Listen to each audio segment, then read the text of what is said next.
Dateline Healthline, medical news that could change your life. It always seems to work in the movies. Can hypnosis work in the ER? Just rest and relax now. This doctor says it can, and his patient says it saved his life. He came to me at a very critical time when I was having arrhythmia that would not stop. So why are so few other doctors willing to learn this doctor's secrets? It comes from this terrible misunderstanding about what hypnosis truly is. Bob McEwen asks, does hypnosis have the power to heal? Still ahead, they say hypnosis can make you act like a fool, but can it also help stop pain? It was actually a pretty soothing visit to the emergency room. Putting the healing power of hypnosis to the test. A Dateline Healthline.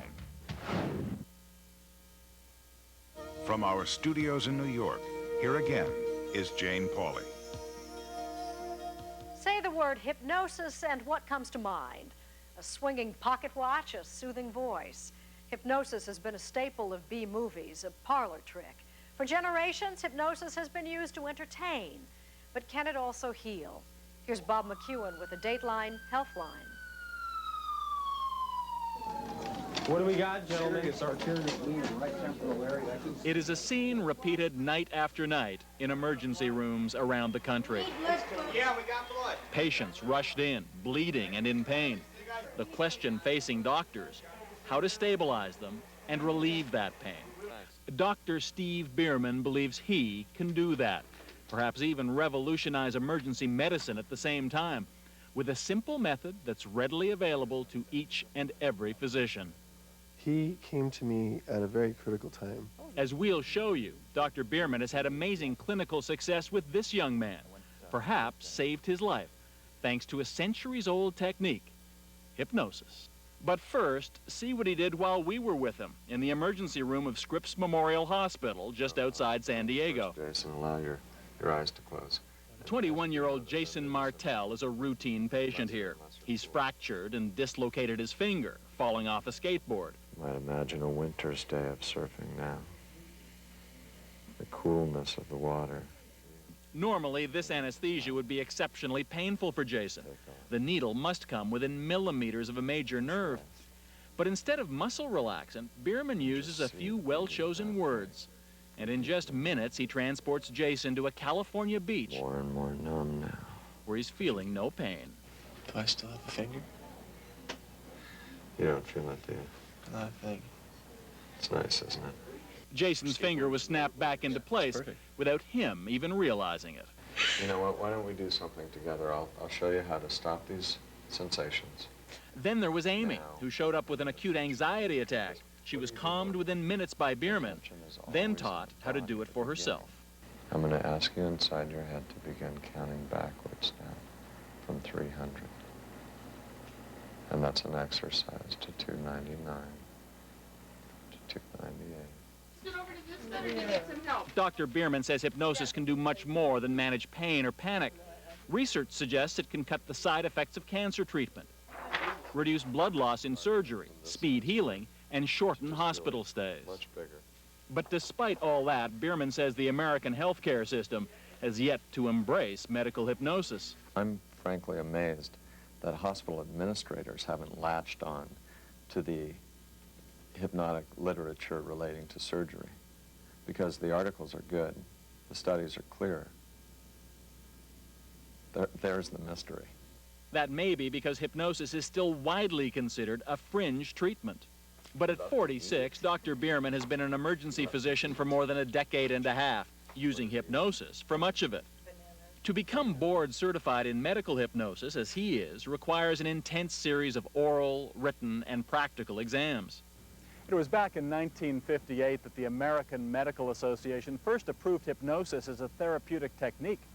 Yet today, almost 40 years later, of the more than 600,000 physicians in this country, just over 200 are officially certified to practice medical hypnosis. You can use your authority or not, as you wish, but this is what it can do. I would just say use it wisely. Although it can take years to be board certified, Bierman says he can teach basic hypnotic techniques in just 5 days to licensed doctors or medical students, like these at the University of California at San Diego. They're about to learn that treatment can be pain-free without painkiller. Your unconscious knows it can keep everything that belongs to it inside. No bleeding. One thing Dr. Bierman usually keeps to himself is that what he's doing is hypnotizing his patients. He admits he rarely asks their permission to do it. Because what are you asking for? You're asking for permission to speak carefully and deliberately. Have you ever been hypnotized before? I don't believe so. Is that what he was doing to me? If some patients would be reluctant if they heard the word hypnosis, is it because it seems that this is somehow delving into their subconscious and controlling them? You controlling them. Right, I think that is the reigning fear. Is that wrong? Is that not in part what it is? If it is that, it's misused. But Dr. Frank Makovic, a clinical psychologist in Virginia who also uses hypnosis, argues that hospitals should inform patients if their treatment could include being hypnotized.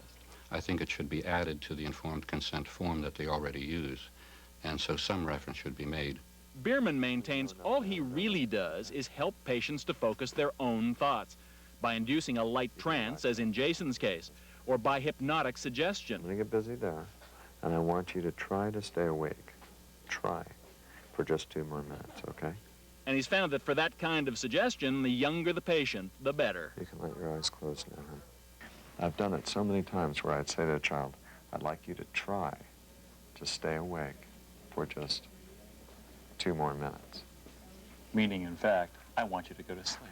Yeah, meaning that you have to work to overcome this internal compulsion to sleep. And that's as high as we're going. So does that mean Bierman is a more persuasive parent with his own 2 kids?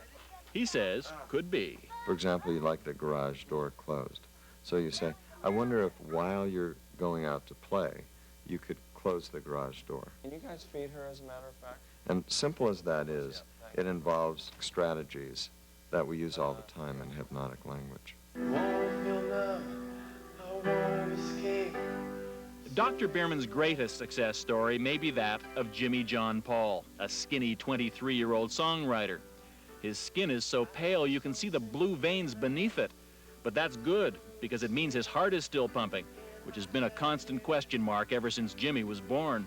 Do most people with your condition live to be 23 years old?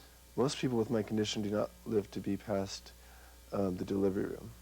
2 years ago, Jimmy came to Scripps Memorial Hospital with a potentially fatal case of cardiac arrhythmia. That means that my heart would, instead of beat the regular beats, it would beat, and then decide to beat maybe 5 seconds later for a few times and then stop and then start again. And for someone with your condition, how dangerous? I suppose it could kill you. Yeah, I just won't let it happen. The night Jimmy John Paul arrived at the emergency room, 2 doctors tried to stabilize him using intravenous drugs. It didn't work. Then Steve Bierman came in and began to help Jimmy save his own life. Do you recall how that went, what he said, how you felt? He basically made it very clear to me during the hypnosis how much control I had over my own body. He made it very clear to me how relaxed I can be at any given state. He made it clear that I can pull myself out of anything, anywhere I'm at. He converted to the normal sinus rhythm. Moments after that, woke up and said, I think I did it. And what did you say when he said that? I said, I think you're right. What were you thinking? Damn. I was amazed.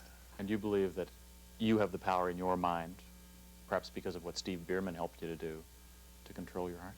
I have the control over my heart because of Steve Bierman. There's no perhaps. He's done it. He's done it. That it's taught in medical school at all is evidence that hypnosis is taken seriously. But to put it in some context, among a class of 122 med students, only 9 signed up for Dr. Bierman's hypnosis lecture.